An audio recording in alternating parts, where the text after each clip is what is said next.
We're starting again the recording, Levinas part 2. I'm not going to say anything about this infinite responsibility again. I just want to make sure that it made sense to y'all. Any questions on what I just said? Are you seeing what I said? Can you put your hand in the screen? All right, I'm sorry. I keep asking about the recording, but is the recording that you just did before, are you going to post that? Is that going to be like the same recording? It's important to you? Yeah, it is important. All right, I'll post it. Okay, thank you. Good. Kang, you froze. Why? Okay, some of you look frozen. I'm going to have a nervous breakdown right in front of you, like if this continues. Okay. All right, moving on to the next question before I lose my mind. Okay, now the issue of evil. A lot of you asked this question, what does Levinas mean by evil, right? And then Levinas gives a strange definition on page 56. He identifies 3 things with evil, and this is really important to understand him. He identifies perseverance in being, egotism, right, and evil. Right, so I just wrote this for all of you. So what does this mean, right? Does anybody know what the perseverance of being is? A concept taken out of Greek thought, and also Spinoza talks about it. Anybody know what Levinas means by perseverance of being? Does anybody know? Okay, perseverance in being is simply the instinct of survival, right? And we see that in Spinoza, right? It's also called the conatus. If some of you came across this concept, right? This is simply the urge in every living being to persevere in their own being. That is to say, to survive, right? And so now Levinas is equating my urge to survive, right, with egotism and with evil. Does anyone want to try to interpret why he equates these 3 concepts? I think some of you tried to understand it and did a good job. So what does he mean by equating the instinct of survival, egotism, and evil?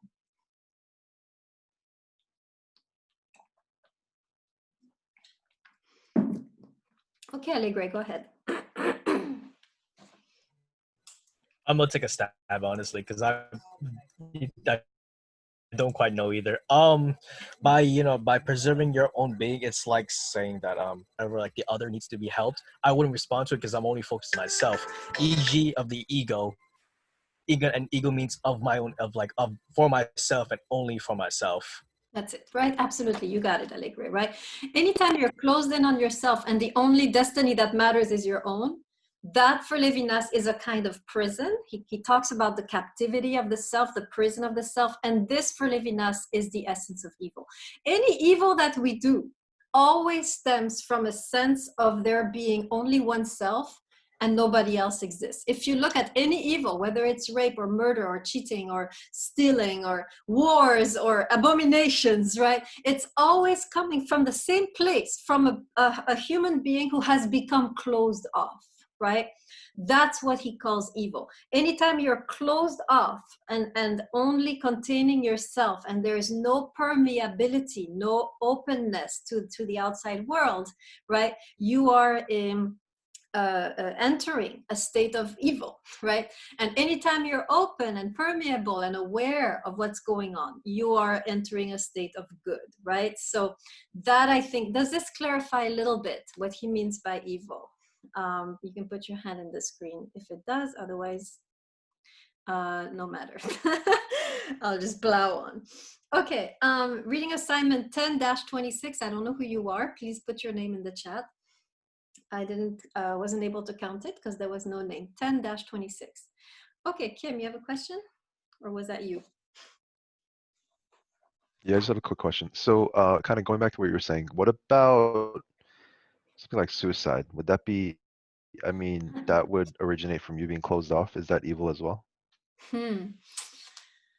That's a good question. That's a good question, because suicide is a kind of drawing upon oneself, right? And in a sense, maybe we could say, right, that you have become a prison where you're in a way, well, you are in a way, this is good. This is good, because I don't want to make Levinas say that to commit suicide is evil, right?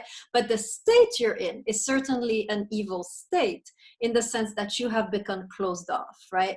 And so now, yes, the act of killing yourself, the act of killing, is coming from this state of closure. So when he says evil, by the way, he doesn't mean like you're going to hell and you, right, for what you did. There's no hell for Levinas, right? There's just the state of evil and the state of the good, right? So yes, if you're in a suicidal state, you're entering this state of evil, right? And I have friends who have told me, right, of loved ones who committed suicide, how towards the end, right, when they were really close to committing the act, you couldn't talk to them anymore. You couldn't reach them.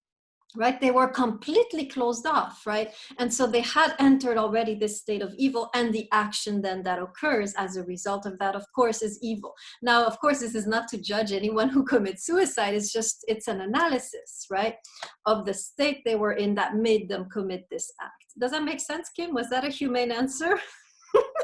Yes, thank you. Okay. Seeing a couple things. Okay, Osorio, thank you. Let me check my grade book. Yeah, that was you, Osorio. Please put your name on your assignment, Osorio. Good. Where do you want me to put? Do you want me to put it like in the title? Yeah, that would be nice. Of my, okay, I'll do that next time. All right, great. Okay, clear for now. Any other question before I go to the next one? Okay, so another question was a question on monasticism, right, by Kim, I think. So would Levinas condemn monasticism, which is kind of living by yourself, right? So of course, if Levinas condemns monasticism, he wouldn't necessarily condemn Buddhism, because in Buddhism you have the concept of Sangha, the community. Right? So most monastics actually live in community, right? It's very rare when you have someone living in a cave off by themselves. And this probably Levinas would take issue with. He would say, well, if you are disconnected from people, how can you truly reach your true self, right? Levinas is very clear in many passages that he is in a way against mysticism for that reason. Because mysticism kind of wants to isolate itself and have this kind of unique connection with God. And remember that for Levinas, the connection to God is mediated through the connection with other people. Right? So Levinas, many passages condemns mysticism, if it is a mysticism which is detached from the community, right? So he wouldn't necessarily condemn, ancient Jewish monastic, Christian monastic communities or Buddhist monastic communities, right? But monasticism where you cut yourself off, certainly he would take issue with that, right? Does that make sense, Kim? Or that was you again, Kim. Yes, thank you. Okay, great.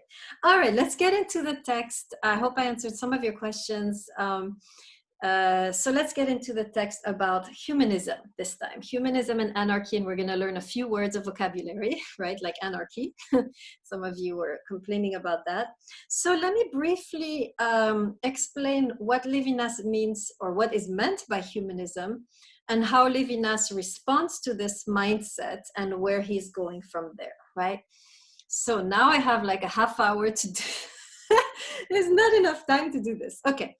All right. Humanism is a worldview that emerged in the 18th century around the Enlightenment. And it was this widespread view that human beings were at the center, not at the periphery. This is when you shift from the Middle Ages, right, where God is at the center. Humanism is the view that the human being is at the center. We don't need God.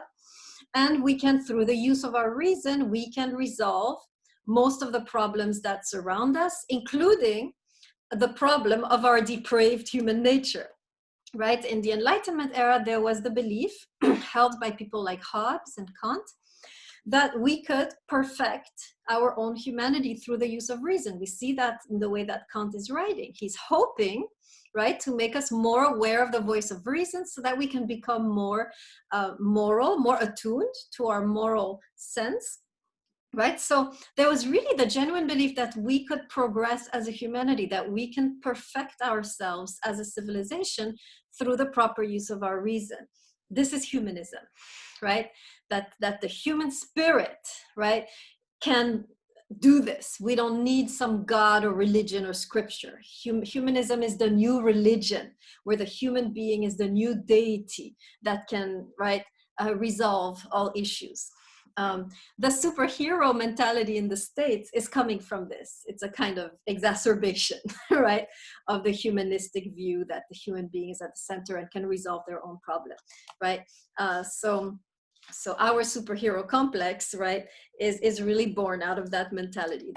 It's an exacerbation or an exaggeration of that mentality. So Levinas, along with most people in the 20th century, after the Holocaust, find themselves very much doubting this ideology, right? That we can, as human beings, progress towards a better world, right? This whole ideology is shattered during the Holocaust when we see, and Levinas writes this, right? He says this on page 45. We can read the quote right now. You can go to the first paragraph on 45, the last sentence, which begins with the unburied dead. Are you there? Put your hand in the screen when you're there. Okay, I see no hands. Is it me or you? I see one hand. Okay, great. I'm going to work with that. So page 45, first paragraph, last sentence, the unburied dead. Okay, so I'm going to read from there, right? The unburied dead of wars and death camps, right? So he's alluding to that as signifying the death of humanism as an ideology, right? Accredit the idea of a death with no future. This idea of no future is a direct jab at the ideology of humanism, which was always building towards a better future, right? And he says this, making tragicomic, it's laughable, but in a tragic way, the care for oneself. And illusory, make sure you underline this, the pretensions of the rational animal to a privileged place in the cosmos. This is the essence of humanism. The ideology of humanism says the rational animal is the climax, we are the best, and we can solve all of the problems. And he's saying the war and the genocide have discredited this ideology completely, right? This is not, the rational animal has no power over, or had no power over, the tide of evil that invaded Europe at the time, right? The rational animal did not have the strength or the power to navigate this. Right, so this is the pretensions of the rational animal to a privileged place in the cosmos, capable of dominating, integrating the totality of being in a consciousness of self. So this idea that we can master reality, that we can dominate over our evil impulse is gone, right? Okay, so Levinas actually will agree with the people who are singing the death of humanism, right?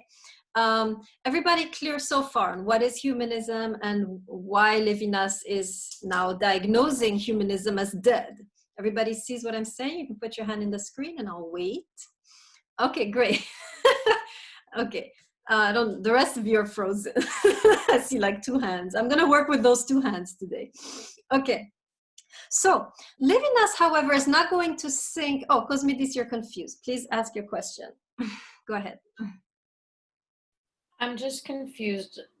Can you just go over the rational animals part again? I just got a little bit confused there. Okay, so this idea, so the ideology of the Enlightenment or humanism says that the human being is, with the use of their reason, they can control and dominate all the problems of the world, including the problem of human depravity, right?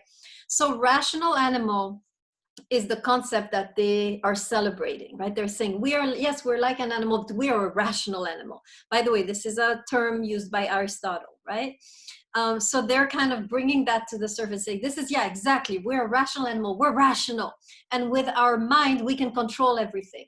And Levinas is saying, well, this didn't work. Your mind didn't control the genocide, it didn't control evil. You're not in control. This is an illusion to think that we are either progressing towards a better future or in control of reality. Makes more sense now, Cosmidis? Yes, thank you. Okay, good.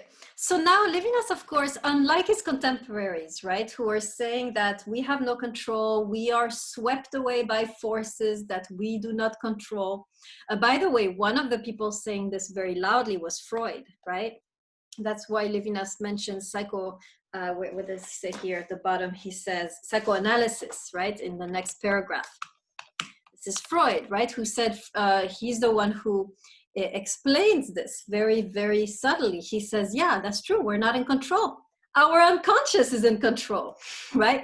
We have deep pulsions and there are deep forces within us, a lot of them evil, right, that are actually pulling the strings. So this idea of the rational animal being in control, finished. The rational animal is actually the puppet of its own unconscious, which is full of terrible monsters and a lot of evil forces are there in our unconscious, and that is really what is pulling the strings, right? So we are not really in control. What the people who what the opponents of humanism are saying is that, number one, we are not in control.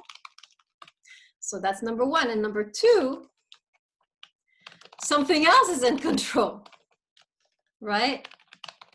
And in this case, the unconscious, right? So that's really what the anti-humanists are proposing, right? We're not in control. Our reason is not really the one pulling the strings. It's the unconscious or the evil that inhabits us, which is really moving us to make certain decisions, right? So Levinas is actually going to agree partly with these guys. He's going to say, yeah, that's true. We're not in control. Number two, we are passive, right? But he's going to say we are not, we do not have to be passive with regard. It's not the unconscious that we are really passive towards, it's the other human being. Brings us back to what we talked last time. So in other words, he's saying, so let me write it down in the chat. Right, Levinas agrees on both points. We are not in control.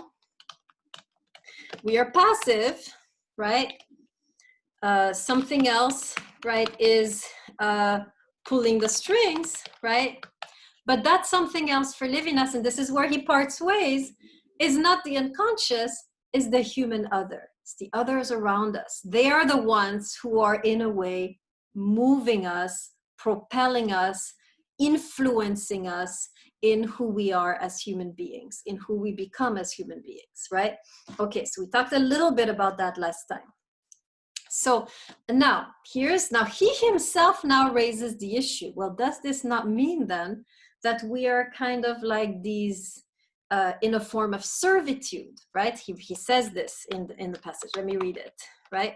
So in other words, let me type it up again so you can all follow. In other words, right? If we're not in control, if the other, right? If the other is the one which is behind our actions, behind even, according to Levinas, our sense of self, right? Are we not in a state of servitude? This is the issue. Everyone follow me so far? Make me slow down if you need me to slow down. Are we good so far? Right, see how Levinas has shifted, right?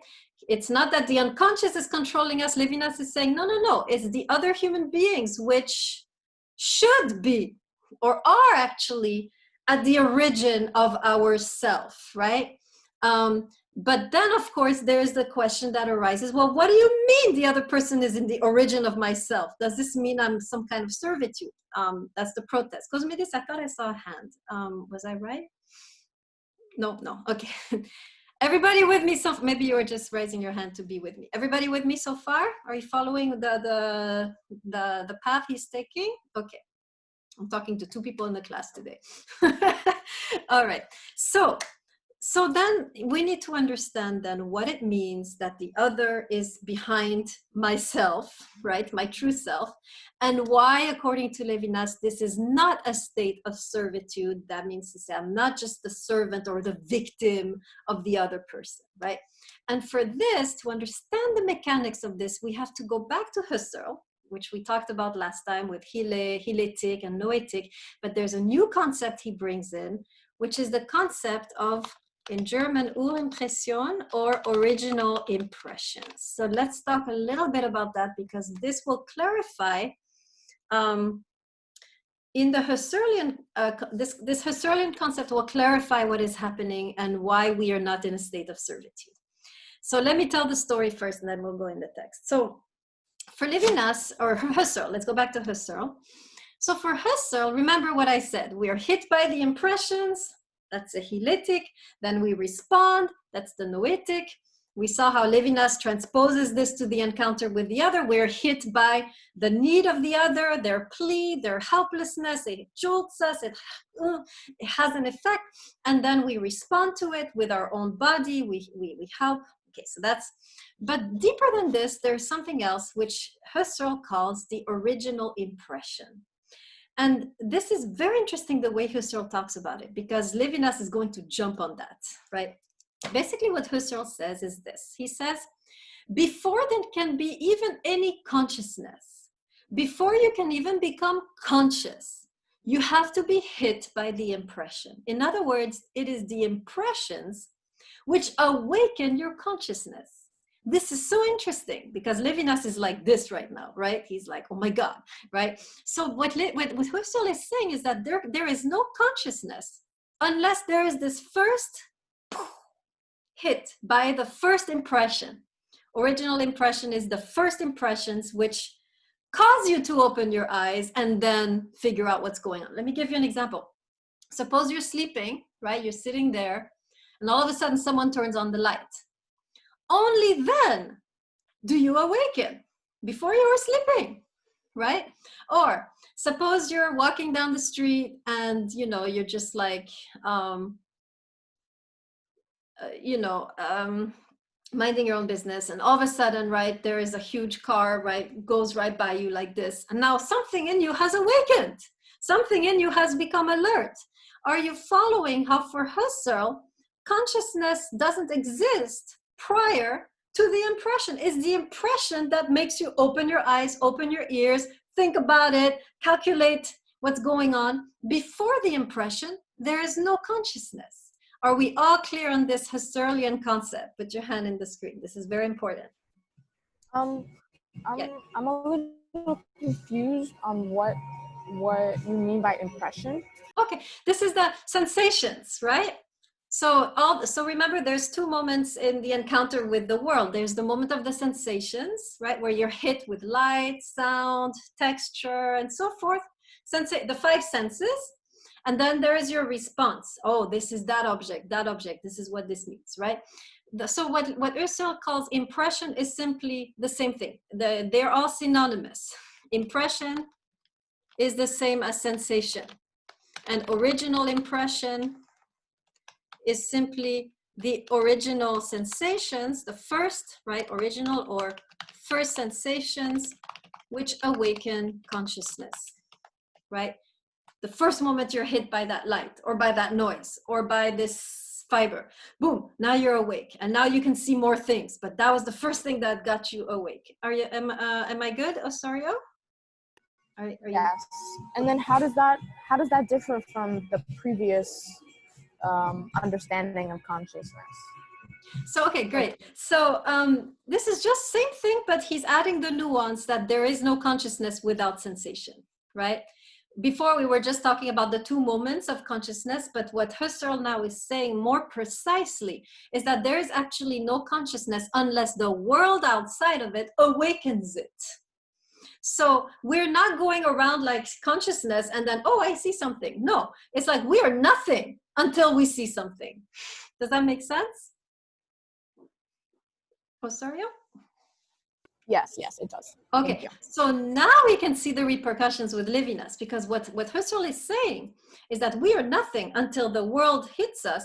Basically, what Levinas is going to say when he transposes it to the encounter with the other is going to say, I am nobody. I am not a true self until I have witnessed and responded to human need. I'm not a true self. I'm just, he calls it, he distinguishes between the ego and the self, right? So the ego is this kind of, he calls it sometimes a stomach without ears, right? Which is kind of like locked upon itself, right? That for Levinas, the ego is not yet the self. The ego is nothing. The ego is the stomach eating, right? So to become a self, the moment of awakening of the ego into the self is always happening at the moment that, boom, you're hit by something outside of yourself that makes you awake, another human being. Here lies another human being. At that moment that you're seeing another human being truly not just as a part of the scenery or as part of something you can consume. The moment you see a human being as needing a response from you is the moment you have arisen from the ego to the self. You have reached now the full-fledged humanity, which was impossible as long as you were just a hungry stomach. So, of course, you see other people around you all the time. But the moment you see another person in their need as someone you need to respond to, that's the shift. Because, yeah, we can walk around and see, oh, I see a human being there, I see people there, and and I see them, but I don't feel them, right? It's the moment when I feel it, when I'm affected by the other, when I feel like, I should be responding, right? That moment now you have graduated from the ego to the self, right? Am I clear so far? Put your hand in the screen. Okay. Any questions so far on what I'm saying? So when he talks about ego, is he referring to the same kind of ego that Freud was using, for example, or is it like a different type of ego? I don't know what. I just want to make sure that the ego that I'm thinking of is like the same that he's just trying to describe. Yes, it's a little different because the ego in Freud is conscious or thinks it is conscious, right? Okay. But for Levinas, the ego is not conscious.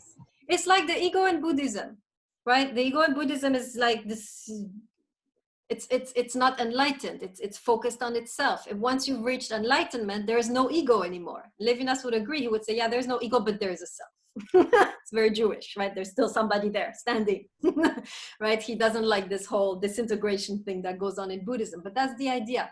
Same negative view of the ego as Buddhism, for instance, right? Both Levinas and the Buddhists see the ego as this kind of pathetic, closed off upon themselves, interfering with true humanity type of state of being. Makes sense, Osorio? Yeah. So is he ultimately advocating for like ego death? So in order to get to the self? Absolutely. Buddha and Levinas are on the same level here. Levinas is going to talk not of death, but of sacrifice, right? Which is a kind of death. You lay down your ego, but Right. it's death which brings about the resurrection of the self, right? Out of this ego, this is also a Christian idea where the seed, when Jesus teaches that the seed has to die in order to give rise to the plant, right? This is exactly what Levinas is saying. Part of you has to die. This selfish thinking of myself, thinking of my survival, afraid for myself, all of this has to die before your true self can emerge as a responsible self, which is not afraid anymore for itself, but for others. I'm afraid for you now instead of being afraid for myself. So unlike Buddhism where the ego dissolves and that's it, it's the now you are one with the universe, Levinas is saying, no, it's more Christian, right? The ego dissolves, sacrifices, dies so that the self can arise. Clear, Osorio? Yes. Thank you. Kang, you have a question. Go ahead. What if, sorry, my cat's here. What if you're like afraid for yourself for the sake of other people? Then it's like, okay. for example, like a mother who has to take care of her children. What if you constantly have to think about your own protection so that, your kids don't lose their mother? Yeah, that's anything, right? As long as your intention is the other. Of course, you cannot give to the other if you don't exist, right? Which is why for Levinas, the ego is the basis of the self, but it's not the end, right? So this is where I need to nuance what I've said so far, right? For Levinas, the ego is a necessary step to becoming a self. If you don't have a strong ego, if you don't have a strong sense of survival and strength and resources, right? You can't give anything to the other people, right? So, but for Levinas, his battle is that we get stuck on the level of the ego. We don't realize that the ego is a stepping stone to the self. So yes, Levinas would agree that it's very, self-care is important, right? This is self-care of the mother. The ego is important. I need to take care of the ego. In fact, in his main work, Totality and Infinity, he has a whole chapter on enjoyment of the ego, right? Self-care, basically. But where he's disagreeing with Western thought is that self-care is not an end in itself. It's a means towards being able to offer your resources to whoever needs it. So you have to graduate beyond the ego. Make sense, Kang? Yeah, definitely. Sorry, just to go off on that, I think that's something that I think in our day and age, like modern, that's something that we tend to forget when it comes to, our responsibility, because I feel like sometimes people think of it as like, oh, don't think about yourself, don't take care of yourself, neglect yourself, and give yourself to others, when it's a whole process. To be good to others, you have to first be good to yourself and nurture yourself, but not for the purpose of yourself, but for the purpose of others, which I think is what Levinas is trying to get. You got it, Osorio. You got it. In fact, like I said, if you read Totality and Infinity, let me write the title in. This is his main work, right? Actually, literally, almost a half of the work is dedicated to the concept of enjoyment, which is the concept of self-care. It's incredible, right? That and many people, not many commentators actually focus on that section. They go straight to the second section, which is sacrifice, right? But you cannot sacrifice if you don't first have. Right? What are you going to sacrifice? The ghost self that you used to be? No, right? So yes, so Osorio, you really understood. That's exactly it, right? So, but ultimately, right, what Levinas wants us to remember is we are an ego so we can blossom into a self, right? And to become a self, even though it's a stance of sacrifice, it's not a servitude. Let me emphasize that. I think I talked about this before, right? Servitude does not equal sacrifice, or rather sacrifice, right? Does not equal servitude, right? Why? Because the sacrifice is coming from a place of fullness, and it's a choice, right? You choose to respond. You don't choose to be responsible. We talked about that, but we choose to respond. The moment you choose to respond, you are an agent, you're not a victim. And so no matter how difficult the situation is that you choose to respond to, other people will see you as a victim, but because you have chosen to be there, you're not a victim, you are a first responder. There's a difference, right? Between being a victim and a first responder, right? So that's the idea here, right? So basically, let me go a little bit, talk about a little bit what all of this means concretely, right, in our day-to-day life, so you can really bring it home, what he's saying. This is basically what this means, is that for Levinas, right, your true destiny is not, of course, you have to build yourself, but that's not your true destiny. Your true destiny is to be a first responder. This is what it means. Anytime somebody calls to you and needs you, right? And you and basically interrupts you. You're busy, right? And destroys your peace of mind. And you accept to respond. You are in a way in your destiny at that moment. You are choosing the path that is your highest self, right? So this is, for example, an unwanted child. Damn, I'm pregnant, right? This is ruining everything, right? Or unwanted parents. Damn, right? Now they have like, what is it? Alzheimer's or Parkinson's. They're like a big load of problems for me, right? Or they're struggling with addiction. Unwanted romantic partner. All of a sudden, right? You notice things about them that you hate, right? They have some addiction or they have some violent behavior and you're now stuck, right, in this situation. So these are really situations we encounter day to day in our lives, right? What Levinas is saying is that anytime you feel from that person a need that you need to respond to, right, in a way, choosing to respond to it, of course, you have to respond to it wisely without destroying yourself, right? But anytime you respond to it, you are in fact following your true destiny, your true calling. This is why Levinas talks about in the whole section of this passage, the concept of election. We are called to our true destinies. We don't make our destinies like we have here in the self-made man, right? In the American dream, I make myself, right? No, we are called into our true destinies. And it's often those people whom we would love for them to be out of our lives, especially them, precisely those people whom we're like, oh man, I got to deal with this now. That moment, as soon as you see yourself saying, oh man, Why I gotta deal with this? That is precisely your destiny calling you, your true destiny calling you, and your true humanity longing to be birthed inside of you. At that moment, you're being called, you are elected into yourself, away, right, higher than your ego. That's what Levinas is talking about. And the election is not an easy one. He's using here, by the way, a Jewish concept. Election is the notion of the chosen people, right? Who were the elect, right? The elect by God. Which, by the way, is not carried with a great deal of triumphant. It's not a very triumphant state of being to be the chosen people, right? If you look at the history of the Jews, right, to be chosen is not fun. Right? You get destroyed, you get persecuted, you get jailed, you get genocided, and so forth, right? So it's not easy.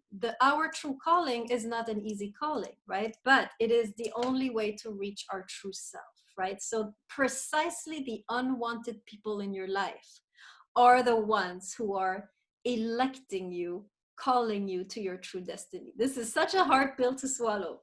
But the day you really shift that view, right, from unwanted person to destiny, right, to this call towards your destiny, it will change everything, right, in the way you relate to them.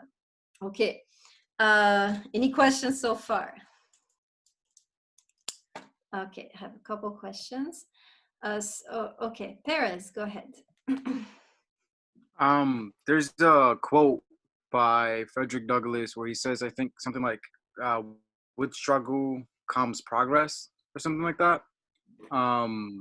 Which I feel like what you just said relates to it, because it's like these people that are constantly trying to not really try to change who you are, but help you grow and adapt because of this environment, right? It's like, so you're automatically trying to balance yourself with what you don't like in the world, and you don't really have a choice into that. Like, as soon as you're confronted with it, you don't really do that. And I think that quote, like, that matches with that, right? I like it very much. Mm-hmm. Okay. Yes, there's no true growth without struggle against your ego, right? The ego has to make room or be pushed away for the sake of the self. And it's always those unwanted people, those people who are bothering you, right? That are really actually calling you. You know your destiny lies in the direction of precisely those people you want nothing to do with them. Right? They're calling you and they're a burden and you want to cut them off. There's right there, says Levinas, is your destiny. Absolutely. So good connection, Perez. I like that. Any other questions?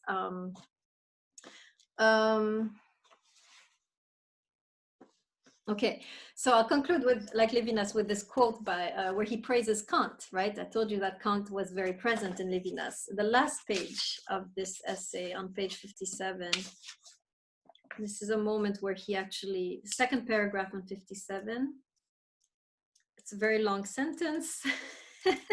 The whole paragraph is a sentence. Okay, you go to the dash, we would evoke Kant. Are you there? Second paragraph, the dash, second dash, we would evoke Kant. Okay, so he's talking about Kant. We would evoke Kant here, he says, to find a sense to the human without measuring it by ontology. That is to say, without knowing and without wondering, what about? In other words, what about me? Right? Anytime you're faced with a decision, someone is calling you, whether it's a difficult partner, an unwanted child, right? Difficult parents, right? And you're like thinking, well, what about me? Remember what Kant said about the what about me? Kant was like, no, that doesn't matter. You do the right thing to do no matter what about you, right? Remember how we hated Kant over this? That what matters is the duty to the highest self, and it doesn't matter the consequences either on them or on yourself. This is what Levinas is praising in Kant, right? He's saying this question, what about me, is the question we have to set aside to reach our highest potential, right? Yes, the quote is on the second paragraph on page 57. After the second dash, we would evoke Kant, right? To find a sense to the human without measuring it by ontology, without knowing, without wondering, what about me? Right? That's what Kant and Levinas are both saying. We make these decisions anytime you are strong enough, courageous enough, gutsy enough to set aside the what about me for the sake of the calling you're sensing. You are on the path from rising out of your ego into your true self, right? Which is not easy because it has precisely the structure of sacrifice, right? But sacrifice in the Hebrew tradition, just like in the Christian tradition, is not the end, it's the beginning. You die to be reborn, right? In both the Jewish and Christian traditions, death is always a rebirth, right? So yes, part of you is dying. Yes, part of you is shouting, what about me, right? But as this part is being shed, the verb, right? You are actually rising into your true self. So it is not a servitude, right? It is an election. That's what's actually going on. Perez, go ahead. What about the idea of, like, let's say, um, like, you wonder if good people exist in the world, right? And then you tell yourself, okay, so I exist and I'm good in the world, therefore other people might exist. Is this, like, what would you say to that? Would that be wrong still because I'm still thinking of myself in that aspect? Yeah, and anyways, we can never be good because we're still infinitely responsible. We can only dwell in the good or walk in the direction of the good, which is to walk in the direction of keeping my sensibility open, but we can never reach the state of being good because we are always, there's still someone that needs our help that we haven't yet responded to, right? So no one is good. Everyone is still journeying towards this good, which will happen only when there is no more calling out for help, right? And I have fulfilled all of my infinite responsibilities. So we can journey towards the good, but nobody, you can't say you're good, right? Never. That makes sense, Perez? It does. It does. I'm trying to connect it with this journey of, like, trying to reach God, right? Like, he's saying, like, God is connected through us, through each other. That's how we get to God.